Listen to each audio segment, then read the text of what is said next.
Fala,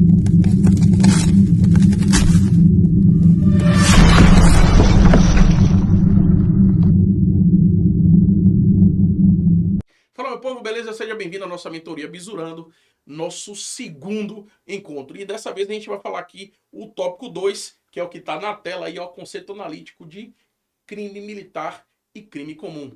Olha só, não tem muito mistério. Tudo que a gente vai fazer aqui claro que a gente vai também ter o tópico 3 aí, mas essa parte do conceito analítico de crime militar e crime comum é muito tranquilo, gente. Ele só quer dizer, olha só, primeiro texto aí.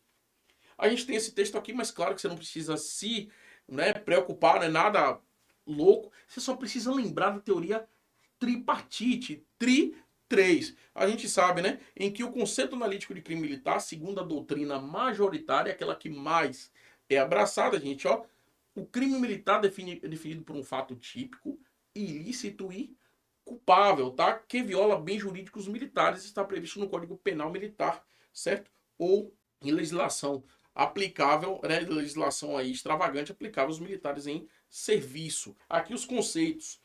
Fato típico, a conduta descrita na Lei Penal Militar, né? Então, tá descrito lá como crime, como a gente tem o crime de deserção, o crime de motim, o crime de revolta, o crime de recusa de obediência. Aquilo ali é típico, está previsto como crime. Tranquilidade? Ele precisa também da questão da ilicitude, olha só, ou antijuridicidade, né? É fato contrário ao direito. Ah, gente, então, peraí. Então tá descrito lá, mas ele ainda pode ou não ser crime, ele pode ou não ser ilícito? Pode. Se você, por exemplo, pratica, a gente tem lá o crime de homicídio, não tem? Tem tanto no Código Penal comum como no Código Penal Militar. Mas se esse homicídio que você praticou, né, essa pessoa que você matou, foi em repulsa a uma agressão, tá? É o que comumente acontece, você vai prender o cara, você policial militar, vai prender o cara, dá voz de prisão a ele, ele vai e atira contra você, atira contra a guarnição. Aí você vai fazer o quê? Dois altos? Porra nenhuma, velho. É pau. Daquele jeito, não tem mistério. Não é que você precisa ser o bichão, não. A lei nos permite isso. Você agindo sempre o quê? Em legítima defesa, claro, de si ou de outro. A pessoa está atirando em outra pessoa lá. Você viu, pau. Ah, não tem que pedir dois altos, não tem que pedir para parar não, irmão. Não tem jeito. Entendeu? E quem diz é a própria lei. Veja só. Então você atirar, matar alguém, tá previsto na lei? Tá descrito lá como homicídio. Mas como você agiu em legítima defesa, esse fato ele não é ilícito, né? Ele não é antijurídico, beleza? Então, fato típico, tá descrito, tá escrito lá, tá prevendo o fato antijurídico é o quê? É aquele que é contra a lei, mas quando você age em legítima defesa, você não está agindo contra a lei. E o fato que é culpável, tá vendo? Ó? Juízo de reprovação social sobre o autor exigindo imputabilidade, potencial consciência da ilicitude e exigibilidade de conduta diversa. Então veja só, você não pode, por exemplo, o Estado ele não consegue punir, não consegue prender um menor de 18 anos. Porque ele é imputável? Não. O menor de idade ele não é imputável. Assim como a pessoa que não teve um desenvolvimento mental completo. Ela não pode. O que a gente chama naturalmente de inimputável. Tem gente até brinca, né? Ah, fulano é inimputável. Pronto, porque ele é beta 13 e tal. Então a pessoa não tem um desenvolvimento mental completo. Ali ela tem ali a questão da imputabilidade penal dela ali complicada. Entendeu? Ela não pode ser. E inexigibilidade de conduta adversa. Você não tinha como fazer uma coisa diferente. Então, porra, velho, não tem jeito. Né? Então, se você. A única coisa que você podia fazer é aquilo ali, você não pode também ser punido pela questão da ausência de culpabilidade. Tranquilidade? E aí, finalizando isso aí, você vê que é muito tranquilo, muito prático. A gente vai pro tópico 3, que fala da exclusão do crime excessos. Olha só. Exclusão de crime, o que a gente chama de excludente de ilicitude, tá? A gente tem primeiro aqui, ó, a gente tem isso lá no Código Penal comum, tá? E a gente tem também no Código Penal Militar isso aqui. Agora vocês vão ver que lá a gente tem 4 situações. Aqui a gente tem 4 mais um asteriscozinho ali que a gente precisa também conhecer para a gente não se passar. Olha só, vamos para a tela. Estado de necessidade, está aqui no artigo 42, inciso 1º. Quando a gente pratica fato, né, para salvar de perigo atual que não provocou, né, não provocado, né, próprio ou alheio, cujo sacrifício não era razoavelmente exigido, né, sem que pudesse evitar o perigo por outros meios. Então, aquele estado de necessidade que a gente está falando é aquele mesmo, né, que a gente tem. Tudo aqui, quando a gente fala estado de necessidade, legítima defesa, estrito cumprimento do dever legal, exercício regular de direito, tudo é como está previsto lá no Código Penal Comum. Então, o estado de necessidade, você, né, tá lá no navio, né, o cara da marinha, beleza, o cara da marinha tem a obrigação de saber nadar, mas vamos lá. Então, digamos que o bote afundou, o navio afundou, não sobrou mais bote, só tem uma boia, e aí vocês já estão cansados, aí vão brigar pela sobrevivência. Só tem você e mais um, e aí vai fazer o quê? Ou um, ou outro. Então, vocês vão brigar, vão lutar e você acabou matando o cara. Por quê? Porque você estava numa situação em que você não provocou, certo? Mas você estava numa situação de perigo em que você precisava lutar sim pela sua vida. Então, o que acontece? Você deu uma pasada no cara lá e o cara acabou morrendo e você ficou com a boia. Beleza, vai ser punido por causa disso? Não tem como, né? Então, isso é o que a gente chama de estado de necessidade, tá? Da mesma forma, você, quando tem uma situação onde você está vendo, você militar, está de serviço policial militar, e aí você vê um carro que está todo fechado, desligado, e por quê? E com uma criança dentro, porque o pai parou, né, ou a mãe parou ali, estacionou, e aí foi no mercado ou foi no shopping e esqueceu a criança dentro do carro. E aí você vai fazer o quê? Não, eu não vou quebrar o vidro, por quê? Porque é crime de dano. Não, estado de necessidade, você precisa salvar aquela pessoa. Aquilo ali é um estado de necessidade, não é legítima defesa, tá? Não vamos confundir. Mas é o estado de necessidade. Então você vai cometer, em tese, um crime, ou seja, você vai praticar uma conduta que está prevista como típica lá, mas por uma situação de estado de necessidade, que vai excluir aquele crime, né? Você pode chegar lá e arrombar, quebrar e salvar aquela criança, ou aquele gato, ou cachorro, o que quer que seja. Tranquilo? Então, tanto faz uma criança ou um cachorro, né? A justiça, né, a lei, ela entende do estado de necessidade nas duas situações. Tranquilo? E agora vamos para a tela de novo. Olha só. Legítima defesa. Quando a gente usa moderadamente, dos meios necessários para repelir injusta agressão, atual ou iminente, o direito próprio alheio sem exceder os limites. Pessoal, a lei fala assim, utilizar moderadamente. Mas aí a lei também fala, não essa lei, mas a própria doutrina fala que não, que é importante que a gente utilize instrumentos de menor potencial ofensivo, como o spray, né, o espargidor, a tonfa. Velho, o cara vem de faca de lá pra cá. Tu vai fazer o quê?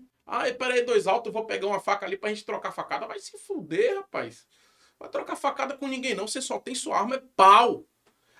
E vai deixar chegar perto? Claro que não. A gente sabe, 5, 7 metros ali, o cara chega e dá tempo dele dar uma facada em você, antes de você conseguir derrubar o cara. Então ele vê, velho, é o seguinte, não venha não, viu? Vai vir, pau. Só tem um fuzil, arma primária. A gente já sabe que hoje, na Polícia Militar, qual é a nossa arma primária? Se tiver com arma longa, é arma longa. O cara vem de 32, eu tô de fuzil, aí eu vou pegar minha pistola que é mais parecida. Porra nenhuma, é fuzil no cara, pô. Entendeu? Então quando a gente fala assim, legítima defesa moderadamente, porra, eu só tenho esse meio. Entendeu? É o meio que tá mais perto, que tá mais tranquilo, que é mais prático, é pau, porra. Não tem jeito. Eu não vou trocar murro, você anda com a arma na cintura pra ficar trocando murro com os outros na rua, porra. A gente tem visto isso muito em determinadas polícias de outros estados, né? Policiais militares duplas que vão para lá trocar murro com o cara. Você não sabe se o cara é um lutador de jiu-jitsu, né? E você não tem muita habilidade, aí você vai trocar murro com se o cara vê que você tá armado e ele tá disposto a vir para cima de você, mesmo armado, saiba que se ele tomar sua arma, ele vai dar na sua cabeça, pô. Então você vai fazer o quê? Velho, ele não tinha, doutor, ele não tinha arma, mas aí, pau. Eu não sei quem é o cara veio pra cima, tentou tomar minha arma, é pau. Beleza? Então, esse negócio de moderado aqui, a gente precisa, claro, ter essa noção. Mas eu tô falando, o que eu falei aqui pra vocês agora, é pra gente não acabar morrendo na rua, como tem muitos colegas aí morrendo, muitos colegas aí tomando tiro à toa, né? Sem necessidade. Tranquilidade? Então vamos lá. Vamos voltar aqui para estrito cumprimento do dever legal. Olha só, artigo 42, inciso 3º. Age licitamente quem cumpre o dever imposto pela lei, como um policial militar em uma operação atuando dentro dos limites legais. Então tá lá, gente, quando você faz uma blitz, por exemplo, né? Você faz um ponto ali de fiscalização de trânsito, porra, É a lei que diz que você pode fazer aquilo ali. É estrito cumprimento do dever legal. Então, quando você vai abordar alguém, você vai fazer uma busca pessoal em alguém, tá lá o Código de Processo Penal que diz que você pode fazer aquela abordagem. Entendeu? Então não tem conversa. Entendeu? Isso é estrito cumprimento do dever legal. Estrito cumprimento do dever legal não é você matar, porque ninguém está aqui nem exerce o regular direito. Então, é você trabalhar dentro da legalidade, sem trabalhando dentro daquilo que é previsto para você fazer. Só isso, estrito cumprimento do dever legal. Vão reclamar do jeito que quiser, certo? Mas se está previsto, se eu posso fazer, beleza? É estrito cumprimento do dever legal. Então, olha só. Vamos aqui para a tela de novo. Exercício regular de direito. Ó, artigo 42, inciso 4. Ação permitida por lei, como um médico em cirurgia, né, ou um militar em treinamento, desde dentro das normas. Então, vamos lá. O exercício regular de direito, a gente tem lá, não tem uma HGPM, a gente tem outros hospitais aí que são militares. Então, quando o médico que está lá, que é militar, que ele vai fazer uma cirurgia, ele pega o bisturi, ele corta o peito de alguém, aquilo ali é uma lesão, não é? Só que ali é exercício regular de direito pela atividade dele. Da mesma forma, né, a gente sabe que a gente tem sim a pena de morte no caso no Brasil, só que em caso de quê? De guerra. Então, no caso da pena de morte, a pessoa que vai matar é aquela pessoa que é chamada de carrasco. O carrasco vem daquilo ali, do cara que vai matar aquele que foi condenado por a pena de morte. A gente sabe que o quê? É por fuzilamento. Coloca o pelotão ali de frente pro cara, né? Alguns recebem munição real, outros recebem munição de fechim, para ninguém saber que atirou no cara e pô! Acabou. Exercício regular de direito. Então, o cara tá ali para matar. Esse é o exercício regular de direito de matar. Mas quando você tá ali, ó, você tá numa situação de, não, vou fazer aqui atividade física, o cara, o instrutor de atividade física tá exigindo que você faça aquilo ali, é o quê? Exercício regular de direito. Você tá ali porque você quer, pô. Beleza? Então, é basicamente isso aí. Aí agora, gente, a gente vai passar para uma coisa que não tem na legislação comum, que é a exclusão de crime por, nesse caso aqui está previsto no parágrafo único lá do artigo 42, ele fala o seguinte, presta atenção, não há igualmente crime, ou seja, também não é crime, é excludente de ilicitude também, quando o comandante de navio, aeronave ou praça de guerra, na iminência de perigo ou grave calamidade, compele os subalternos por meios violentos a executar serviços de manobras urgentes para salvar a unidade ou vidas, né? Ou evitar o desânimo, o terror, a desordem, a rendição, ou revolta ou saque. Então, gente, o que ele está querendo dizer? Vê que ele fala aqui, ó, a desordem, a rendição, a revolta, né? Então, tudo isso aqui para evitar uma morte generalizada, vamos dizer assim, uma perda generalizada. O pau tá quebrando lá e tá vendo que a galera tá se desmotivando. O comandante pode chegar a utilizar de meios violentos. Aí isso me lembra a revolta da chibata, né? Da galera lá da Marinha, porque os negros tomavam bastante chibatadas e a galera se revoltou e o pau quebrou por causa disso. Só que aí a lei militar vem e diz, ó, o comandante de navio pode chegar e, se for o caso, até daquela chibatada lá ele, tá? Daquela compelir de maneira física, violenta, tá? Com agressividade, para que o pelotão, a companhia, né? Não se dissolva e acabe não perdendo, não se entregando, tranquilo? Então, não é. O comandante ele pode fazer isso e não é considerado crime, tranquilo? Então veja aí que a lei vem protegendo aquele comandante que vai evitar que a gente acabe perdendo uma tropa. Tranquilidade? Então, gente, isso aqui foram as excludentes de crime. Aí agora a gente vai falar de uma coisa aqui que também é importante, olha só. E eu preciso que você tenha atenção aqui para entender, que é o estado de necessidade aqui como excludente de crime, tá? Olha só. Considera-se estado de necessidade a quem pratica o fato para preservar direito seu ou alheio de perigo certo ou atual que não provocou, nem podia de outro modo evitar, desde que o mal causado por sua natureza, tá?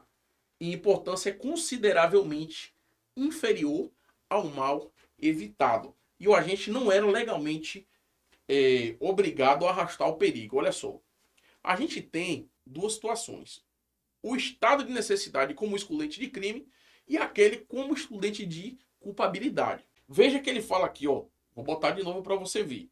Desde que o mal causado por sua natureza e importância, é como excludente de crime, tá?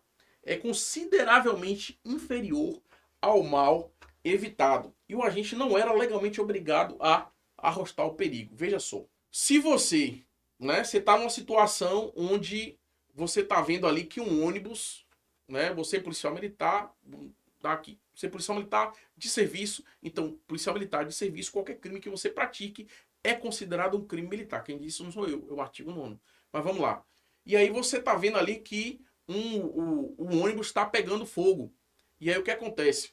Se pegar fogo com uma cacetada de gente dentro, o que é que vai acontecer? A gente vai perder bastantes vidas, não é isso? Então muita gente ali pode se dar mal, ou se queimar, né? Ou acabar morrendo também. Então aí você, como policial militar, sai quebrando tudo, quebrando os vidros. O vidro vai ser equiparado a uma vida? Claro que não.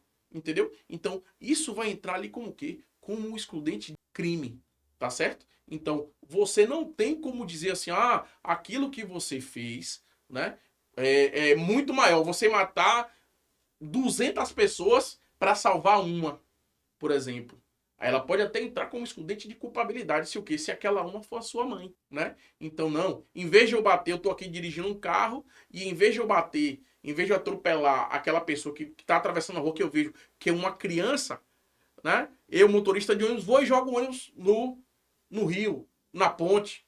E eu não quero atropelar porque eu vi a criança, eu me emocionei com a criança e eu prefiro jogar o ônibus da ponte, que são pessoas ali que podem até sobreviver. Mas aí matou mais pessoas do que você mataria se você partisse para cima da criança. Deus o livre isso, tá? Mas para você ter essa noção, uma coisa é você ter excludente de crime, né? Que o bem que você protegeu, né? Ele é significativamente maior do que aquele que você deixou ter prejuízo, tá? E aí, excludente de crime. Aquele que você teve, né? Se for a sua vida, lembra do caso do cara, né? Que você estavam disputando para sobreviver? Excludente de crime, entendeu? Porque a sua vida com certeza vai ser mais importante do que a do outro. Não tem jeito, tá? Mas outra coisa, né, é você proteger uma pessoa e acabar matando 50. Por quê? Excludente de culpabilidade. É o que a gente chama de inexigibilidade de conduta adversa. Você não tem como dizer assim, ó, eu vou deixar de proteger uma criança, deixar de proteger seu filho, sua mãe, porque eu quero proteger outras 50 pessoas, pelo amor de Deus, né? Aí a pessoa também não vai ser punida nesse sentido, mas pela excludente da culpabilidade. Tranquilidade, gente?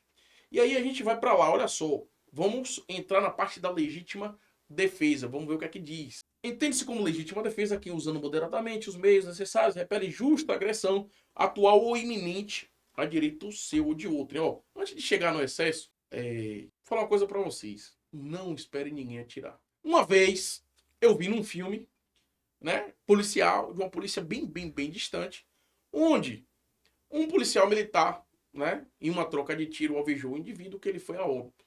E quando ele chegou no seu quartel, o comandante perguntou, sim, e ele atirou em você? Não. E por que você atirou nele? Porque ele estava com a arma já em riste, ó. Está com a arma em riste, ou seja, na posição apontando para você, você vai esperar?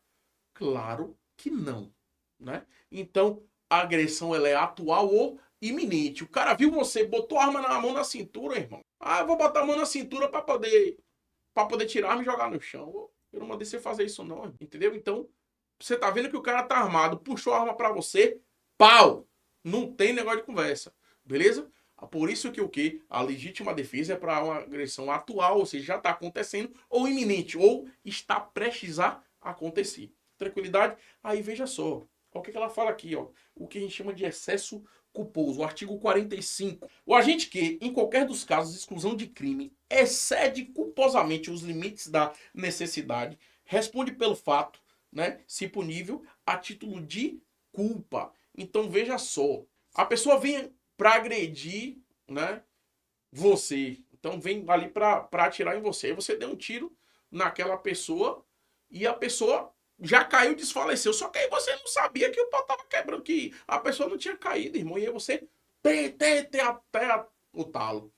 Porque é assim, enquanto você não vê que a pessoa, né? Enquanto você não perceber, porque muitas vezes é o quê? É um milésimo de segundo que você tem ali para parar, pensar, reagir, né? Analisar se a reação foi efetiva, se deu certo, se não. entendeu? Então, muitas vezes você deu ali 2, 3 tiros, né? 5 tiros a mais. Não é que você vai dar 2, dar 3 tiros, não. Você vai dar tiro o suficiente nessa situação de confronto, tá? Você vai dar tiro o suficiente para quê? Para até cessar a agressão do lado de lá. Cessou a agressão, você para e vai lá. Mas às vezes você não vê. E aí você cedeu um pouco. Esse excesso que você vai responder vai ser um excesso culposo, porque você o quê? Olha só, você excedeu os limites da necessidade, tá? Isso se for o quê? Se o fato for punível a título de culpa, tá bom? Se o fato for punível a título de culpa, o que ele diz, ó, o agente que, em qualquer dos casos de exclusão de crime, no caso na legítima defesa, no estrito cumprimento do dever legal, qualquer situação, tá? Excede culposamente os limites da necessidade. Então, excedeu, ou seja, foi além daquilo que você deveria fazer, o que você poderia ali no momento, você pode responder, pode, pode responder por culpa. Agora o seguinte, gente, olha só. Muita gente pensa assim, a culpa é porque o Estado não quer lhe punir com mais gravidade. Não, o Estado não é bonzinho. A lei, ela não é bonzinha. Ela não vem dizendo, não, eu vou punir esse aqui com uma menor.